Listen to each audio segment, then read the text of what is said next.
విద్యుత్ ఉద్యోగుల న్యాయమైన డిమాండ్స్ రాష్ట్ర ప్రభుత్వం పరిష్కారానికి చర్యలు తీసుకోవాలని విద్యుత్ ఉద్యోగాల జేఏసీ చైర్మన్ సతీష్ బెలగాల్ హుసేన్లు కోరారు.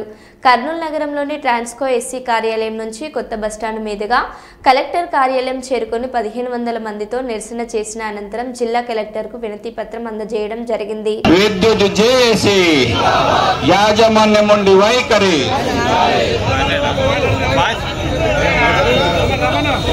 జేఏసీ చైర్మన్ గారు విద్యుత్ ఉద్యోగులకు మెడకల్ వెంటనే జిందాబాద్ జిందాబాద్ జిందాబాద్ జిందాబాద్ మేనేజ్మెంట్ నుండి వైఖరి కాంట్రాక్ట్ ఉద్యోగులందరినీ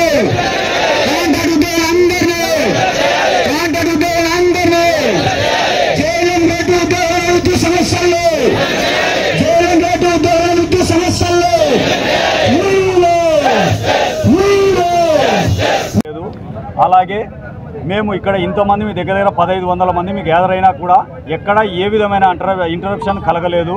ప్రతి ఊరిలో కూడా సప్లై ఉంది. ఇదే విషయము మేము కలెక్టర్ గారికి విన్నవించాము. కలెక్టర్కి విన్నవించి మా మెమోరాండం సమర్పించాము. మేడం దయచేసి మా బాధలని గవర్నమెంట్కి అంటే ఎనర్జీ సెక్రటరీ గారికి పంపించమని చెప్పాము.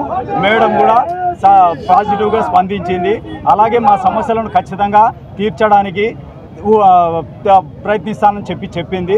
ధన్యవాదాలు తెలిపి వచ్చాము. చుట్టుకున్న యాజమాన్యం మా సమస్యలను ఈ సందర్భంగా పరిష్కరించామని కోరుతా ఉన్నాం. మరి అదేవిధంగా ప్రధాన డిమాండ్ మీకు అందరికీ తెలుసు, ఈపీఎఫ్ టు జీపీఎఫ్ ఇవ్వడంలో కానీ ప్రభుత్వం విఫలమైంది. మరి అదేవిధంగా కరువు భత్యం 4 డిఏలు కూడా మరి ఈరోజు వరకు కూడా ఈ ప్రభుత్వం ఏర్పడి 18 నెలలైనా కూడా మేము వెయిట్ చేశాం. 4 కరువు భత్యం డిఏలు కూడా వెంటనే రిలీజ్ చేయాలని కోరుతా ఉన్నాం. అదేవిధంగా అపరిష్కృతంగా ఉన్న సమస్య మెయిన్ మెడికల్ పాలసీ, మరి అన్లిమిటెడ్ మెడికల్ పాలసీని అందరికీ కూడా వర్తించే విధంగా చేయమని కోరాం. మరి ఈ రాష్ట్రంలో పనిచేస్తున్న 27,000 మంది కాంట్రాక్ట్ కార్మికుల భౌత్యం మీద యాజమాన్యం చర్చించవలసిన బాధ్యత ఉంది. మేము చాలాసార్లు విన్నవించాం. ప్రభుత్వ పెద్దలారా మీరు పాదయాత్రలో ఇచ్చిన మాటను నిలబెట్టుకోమని యాజమాన్యం తెలియజేశాం. మరి వారు పాదయాత్ర సందర్భంగా ఖచ్చితంగా కాంట్రాక్ట్ లేబర్కి న్యాయం చేస్తామని చెప్పారు. కాబట్టి రాష్ట్ర విద్యుత్ జేఏసీ కలిసి కూడా రాష్ట్ర ప్రభుత్వంలో విద్యుత్ శాఖలో పనిచేస్తున్న కాంట్రాక్ట్ ఉద్యోగులకు అందరూ కూడా అన్లిమిటెడ్ మెడికల్ పాలసీతో పాటు సమాన పనికి సమాన వేతనం ఇవ్వాలి. ఎర్రర్స్ పెండింగ్లో ఉన్నాయి, అవి కూడా ఇవ్వాలి. వారికి డైరెక్ట్ పేమెంట్ ఇవ్వడం ద్వారా విద్యుత్ సంస్థలో ఖాళీలు చాలా ఉన్నాయి, వాటిలో కాంట్రాక్ట్ కార్మికులు కూడా పర్మనెంట్ చేయమని ఈ సందర్భంగా కోరుతా ఉన్నాం. మరి ఈరోజు శాశ్వత ఉద్యోగులు మీరు రిక్రూట్మెంట్ చేయలేదు. గత 5 ఏళ్ళు కూడా ఒక్క రిక్రూట్మెంట్ కూడా చేయని ప్రభుత్వం మరి చూసాము. మరి మమ్మల్ని ఉద్యోగులని అతి చిన్న చూపు చూసిన ప్రభుత్వాన్ని చూసాం. కాబట్టి ఈ ప్రభుత్వం ఏర్పాటులో మా పాత్ర ఉందనే విషయాన్ని ఈ ప్రభుత్వానికి ఈ సందర్భంగా గుర్తు చేస్తూ ఉన్నాం. కాబట్టి కాంట్రాక్ట్ ఏదైతే ఖాళీలు ఉన్నాయో విద్యుత్ శాఖలో ఫీడర్ క్యాడర్లో జేఎల్ఎం కానీ, జూనియర్ ఇంజనీర్ కానీ, జూనియర్ అకౌంట్స్ ఆఫీసర్ కానీ, మరి ఎల్డీసీ ఈ క్యాడర్లో చాలా ఖాళీలు ఉన్నాయి. మరి అర్హత కలిగిన అభ్యర్థులు కానీ మా కాంట్రాక్ట్ లేబర్ని వారి ఆ ఖాళీలో భర్తీ చేసి మరి వర్క్ లోడ్ తగ్గించమని కోరుతా ఉన్నాం ఈ సందర్భంగా.